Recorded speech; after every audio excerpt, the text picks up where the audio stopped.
Hello, welcome to the Comic Book Commentary. I'm Bo Leidig, and this week we're going to be talking about a book that has come up in several other videos that we've made on the channel. It's Team 7 number 1. So let's zoom in and take a closer look. First published in October of 1994, I actually find this cover somewhat strange in the sense that while it does feature the entire team, it's very focused on Deathblow straight in the center here, with some of the other team members being so far into the background that you almost don't even notice them, especially if you were shopping in the comic book store and just happened to walk by this. You wouldn't even realize, necessarily who all of the characters in this book even were. Story, Chuck Dixon. Pencils, Aaron Weisenfeld. Inks, Trevor Scott. Letters, Bill Oakley. Color, Monica Benet. Computer colors and production, Wildstorm Effects. Assistant editor, Sarah Becker. Editor-in-chief, Bill Kaplan.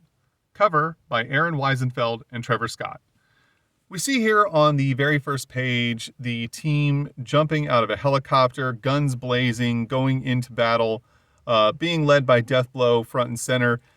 We also notice that some of the guns are of the insane, impossible comic book variety, which I would be a little bit more lenient of if it weren't for something that we're going to be learning on the next page. Also, I'd like to point out that this book is printed on the exact same style of paper that we saw in Gen 13 number 1 of the Gen 13 miniseries. And again, I really like this paper. It's not gloss, it's not newsprint, it's something in between, but it really brings out some super high quality images while at the same time being resistant to smudging and fingerprinting like you get with gloss paper. I wish every comic was printed on this paper. I like it so much. We then see that the team is rappelling directly into a major conflict. And here's where we see what my problem with the weapons is that the monologue, which is being voiced by none other than Lynch, who we've seen in several other Wildstorm titles, this mission is taking place in the 70s, as he's explaining it through his recounting of the story. And it's one of those things where, again, it's something that we saw in Gen 13 number 1, that there's this weird, like, overkill, impossible level of technology available to people within the Wildstorm / Image universe in the 70s that seems like it shouldn't have existed. Not that the level of technology they had in the 90s should have existed either, but it's incredible that, like, 20 years prior to when, the entirety of the Image universe was supposed to be starting, that they still had this incredible, like, otherworldly, in some instances, technology available to them. We see here that the gunfights just erupting, people are dying all over the place, and down in the bottom corner, we see Deathblow yell out to Lynch where he wants him, and Lynch, barking orders to try and get the team through this mission. On the next page, we see Deathblow responding to orders, opening fire on a guard tower, which subsequently explodes, throwing enemy soldiers off the top, and then he starts to play cleanup as more soldiers start to, press the attack. However, he's also guarding Chang, who is planting an explosive. Chang being the father of Grunge from Gen 13. We see then he finishes planting the explosive, only giving himself and the rest of the team 5 seconds to find cover as we see the countdown go down to 4, 3, 2, and 1 as they leap over a wall. There's a massive explosion. We then see Slayton comment that Chang cut that a little close. Slayton, if you don't know, is in fact Backlash from Stormwatch. Lynch tells him to cut the chatter as he's on the radio with HQ and trying to kind of figure out what their next move is on this mission. Lynch tells the team to move inside the facility where the hostages they've been sent to rescue are being kept, as we see the charge is being led by none other than Cole Cash, aka Grifter from WildC.A.T.S. As he's got some infrared goggles, he sees some enemy soldiers hiding behind some boxes, opens fire, takes out the soldiers. The other members are rather impressed by his abilities. However, Lynch tells them that they need to keep the noise level to a minimum and states that from this point forward, they need to go in ultra quiet, no guns at all, and completely hand-to-hand combat, as we see the team moving together in formation, one by one, taking out more guards, grabbing their guns by the slide, which, by the way, doesn't work in real life. That would just be a good way to get your fingers really messed up, kicking them in the groin, doing a really devastating eye poke, some horrific, fingers being cut off with a knife here. And then we see them reach the door to the room where they believe the hostages are being held, as we see Deathblow kick the door open and lead the charge inside to hopefully save said hostages. However, to Lynch's horror and surprise, he is very upset to see that Cash and Deathblow open fire in the room, blasting holes through all of the hostages. Not understanding what's going on, he runs in, grabs the two of them, yells at them, calling them murderers. However, Deathblow quickly turns around, grabbing Lynch by the throat, throwing him up against the wall, telling him that, he's out of line, that they were doing the right thing. However, Lynch doesn't understand what he means by this. He tells Deathblow that he's been in the field too long, as Deathblow has a knife pointed right up against his cheek. However, Deathblow insists that they did the right thing and that Lynch, in fact, has not been out in the field for long enough, as he turns him around to show him what he's talking about. We then see, as Deathblow shows Lynch, that all of the hostages were in fact just dummies dressed up in clothing, and that something here is very wrong, as their intel was way off and there are no hostages here at all.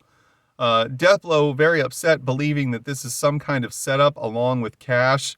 He lets up Lynch, who realizes that they have a point, though he and Deathblow are now a bit uneasy with one another, as Deathblow tells him that they need to get out of here because something here is very wrong, and this feels like a setup.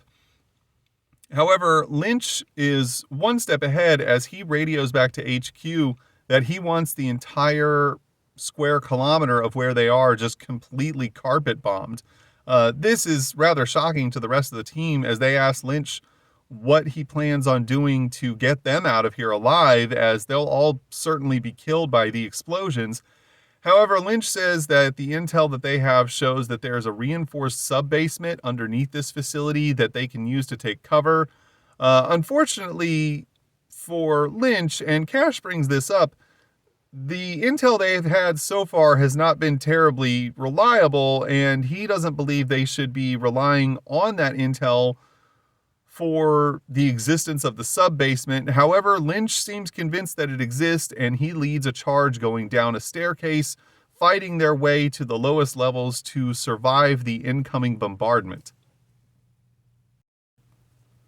We then see 3 bombers coming in over the city, dropping their entire payloads, laying waste to everything underneath them. And then somewhat, I guess, maybe an hour or two later, we see a rescue chopper pull in, and the 2 men inside of the chopper believe that no one could have possibly survived this and are about to turn around when miraculously Team 7 manages to dig their way through the rubble and get up to the top and throw out a flare, letting the chopper know that they need picked up, as the chopper comes in and brings the boys back to America. We're then teleported back to HQ a few days later, as we see Lynch inside of a large room covered in, what would seemingly be an impossible level of technology for the 70s, with huge vid screens all over the place and what looks to be supercomputers up on a catwalk looking ahead at what's being shown to him as he is speaking with none other than Kraven, who we have heard mention of in other Wildstorm comic books. And Kraven lets him know that the hostages that they were sent there to rescue were actually killed 2 hours before the team even landed on the ground. Lynch seems pretty uneasy about the whole thing. However, Kraven tells him that the team will not be held liable for any of this. They went in, they did the job that they were supposed to do. They just had bad intel. And when Lynch asks him if they're going to ever use the informant that gave them the bad intel for this mission, again in a joking manner, Kraven says that that would be very difficult, as we then see that the informant and perhaps his girlfriend or some lady of the night have both been killed, possibly in an assassination to tie up any loose ends. Also, interestingly enough, I'd like to point out the small picture of one Jean-Luc Picard on the wall, which I just find funny. Like the fact that it's not even Patrick Stewart, it's just a framed portrait of Jean-Luc Picard. I don't know what they were going for with this, but I appreciate it. We then see that there is a pinup inside of this book by Aaron Wiesenfeld and Trevor Scott. And here we see the pinup, which was actually, I believe, used in some of the promotional materials for this book. I believe some of the advertisements we've seen in other books that we've reviewed on this channel had this exact same image, which honestly, I really like the way that this is done and believe that this would have been better used, or something similar to this, as the cover for this book, as we see every single one of the team members is clearly featured, and you can see exactly how many of them there are. There's 8 featured on the cover here. I don't know why they went with the whole, real focused upfront, central image of Deathblow for the cover of this book. It seems a little weird, but I don't know. That's just, again, some artistic choice that somebody at Wildstorm was making to get this book out into our hands and hopefully, get people to buy it. But I still just think it was weird that they didn't have a more team-focused image used. We then see an advertisement for the Backlash solo comic, which I have a lot of issues of that, and I'll definitely get around to making videos about that comic. Chronologically, when it fits into where he splits off into his own book from the Stormwatch main series, but definitely I'll get into it. And then another advertisement for a public appearance that Jim Lee was making in '94 in Washington, D.C. I do like the whole, real life photograph with Voodoo and Maul just kind of like sneaking around in the background. I think that's kind of funny. As we get back into the story, we see that Lynch and Kraven are continuing their conversation. Kraven asking Lynch how the team is doing, and he tells Kraven that they are a bit on edge given the events of the mission that they just got back from. And Kraven tells Lynch to give the team a little bit of leave and, allow them to get some R&R so that they can potentially unwind, which seems like a reasonable thing given that they're very much on edge, as we see here that Deathblow has Callahan pinned to the ground with a knife mere millimeters from his eyeball, as he's very angry about the fact that Callahan was going through his bags. Callahan, of course, being the father of several of the Gen 13 characters. We saw him at the beginning of Gen 13 number 1, assumedly dying. I can't remember if there's something that goes on where he comes back. We'll have to get further into those issues. However, Cash, standing off to the side, tells Deathblow that he needs to settle down. Deathblow states that, he's got it all under control as he continues to threaten Callahan. Then we see Grifter slash Cash grab him from behind with a gun, telling him that that's it, it's enough, it's over. Deathblow jumps up, stating that Cash never wants to have any fun, that he's way too serious.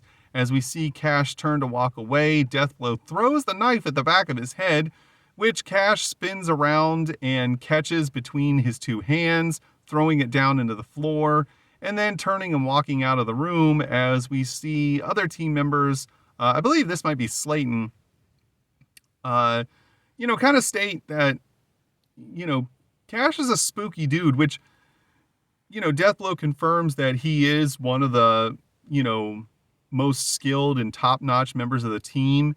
I do find it interesting that, of course, this being a prequel to basically the entire Wildstorm universe, that Cash is depicted very differently than in Wildcats. Not that he isn't a serious character in Wildcats, but nowhere near the level of like intensity and seriousness that he's portrayed with in this book.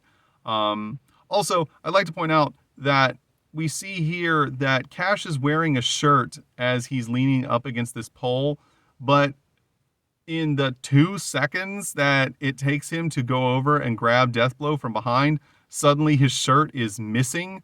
I guess that's probably a bit of a continuity error, but, it just seems odd that they forgot that they drew him with a shirt, like, literally on the other side of the room. I like when I catch those little kind of things going back through these comics. Here on the next page, which I'm guessing is occurring a couple of days or maybe a week later. We're not told exactly, but it is inferred in the story that it's happening later than what we just saw. But who knows? There probably should have been some kind of little blurb or bubble stating, this many days later. We're shown a video recording that is being watched by Kraven and Lynch. However, there's no audio, as they're witnessing what is supposedly inside of an African prison. A bunch of men who are political prisoners, all in a single cell, just kind of walking around, standing, minding their own business, as the floor opens up and a large piece of machinery emerges upward through the opening. The men then start to act very strange as they seem to grab their heads and, writhe around on the floor. And then suddenly they all start to turn on one another and, immediately start ripping each other to pieces, as we see blood splatter on the camera lens as it gets worse and worse until finally the entire camera lens is covered to the point that nothing can be viewed. Kraven says that that's where the video ends, and tells Lynch that whatever they just saw is something that needs to be dealt with, as he believes that whatever the device did, it basically just turned all the men in the room feral, and that this could potentially be some sort of bioweapon that could be deployed against the US or her allies. Lynch understands, realizing the danger that such a device would pose, and states that he'll have the team mobilized immediately as they prepare for their next mission. We're then teleported to said mission as we see the team once again leaping out of a helicopter down into the jungles of Africa at night. Unfortunately, there seems to be somewhat of a printing error here, as you can see these vertical lines running down this panel. It's the only place in the book where this happens, but it must have been something going on that caused this. Who knows? Maybe it was the ink that they were using. Could have been something that was going on with the printing press. It's something that happens in mass production of comics from time to time. Lynch, again, in his inner monologue, explaining that the team was actually pretty excited about this mission, as it's literally a seek and destroy mission. They can basically just run and gun through this entire mission without having to worry about any civilians or hostages, and that everything's going going according to plan until they reach this giant pit filled with hundreds and hundreds of bodies and human remains. The entire team is pretty dumbfounded by what they're seeing, as this was not part of the intel they had. Once again, kind of, making them feel uneasy about what they're walking into. I'd also like to point out with this close-up of Cash, you can see that his face paint is of the exact same design of what goes around the eyes of his grifter mask. Every one of the Team 7 members all have a single unique face paint design that they use. Deathblow's, as we saw, obviously is the exact same that he uses in the 90s in the Deathblow ongoing comic book. But I thought that this was a really cool little one that they did for Grifter, aka Cash. Also, Backlash's face paint is exactly the same as the design of his mask. So it is kind of cool to see these little, nods that they have of these guys as they existed prior to their quote-unquote superhero days. After seeing the pit filled with bodies, Lynch decides that they need to get through this mission as quickly as possible, as there's definitely something really strange and horrific going on here, as we see them detonate an explosion, and then as they move through the wall of the facility, they are greeted by a large contingency of guards who they begin to make short work of, as we see explosions and bullet fire coming through. This guy has a bullet sail right through his head, carrying a bunch of brain matter with it. Real gory, super cool. We then see the rest of the team, just continuing to lay down suppressing fire, Deathblow opening up on some more soldiers. The rest of the team moves forward, but Deathblow decides to hang back a little and cover their retreat as he fires what he calls a smoker into the chest of one of the men who's chasing them, which knocks down all of them in a heap. However, they all are alive, at least for a moment, until the quote-unquote smoker explodes and kills all of them. We then see Slayton, aka Backlash, use a shoulder-fired rocket to blow up a tank and potentially a truck filled with more soldiers as they approach the facility. The tank explodes in a huge fireball as we see then some attack choppers coming in to lay down suppressing fire on the team. They all, hunker down, and this is a point where I have to believe this is some sort of mistake or continuity error as we see the gunfire come through as the chopper goes overhead. It looks as though this individual here, which I believe might be Cash, but it's not stated, takes a direct hit from this fire. Now, potentially they're wearing some sort of flak jackets or something, but that's not talked about. And it's never addressed that this guy takes a hit from the gunfire of this chopper. So, assumedly he's fine, but again, we don't know because it's never directly addressed. Lynch tells the men to press the attack as they can see the facility that they've been sent to infiltrate so that they can destroy the machine that Lynch saw in the video. The men continue their assault, opening fire on the remnants of the guards that they've been facing thus far. As they begin to enter the facility, we see Deathblow turn back again, laying down suppressing fire on whoever might be following them. And as they enter the facility, Slayton, aka Backlash, realizes that something is wrong as the building appears to be completely abandoned and that it's been empty for some time. Lynch is deeply distraught by this as he realizes once again something is going very wrong with this mission as they move deeper into the building and continue to find nothing even close to resembling what they've been sent to destroy.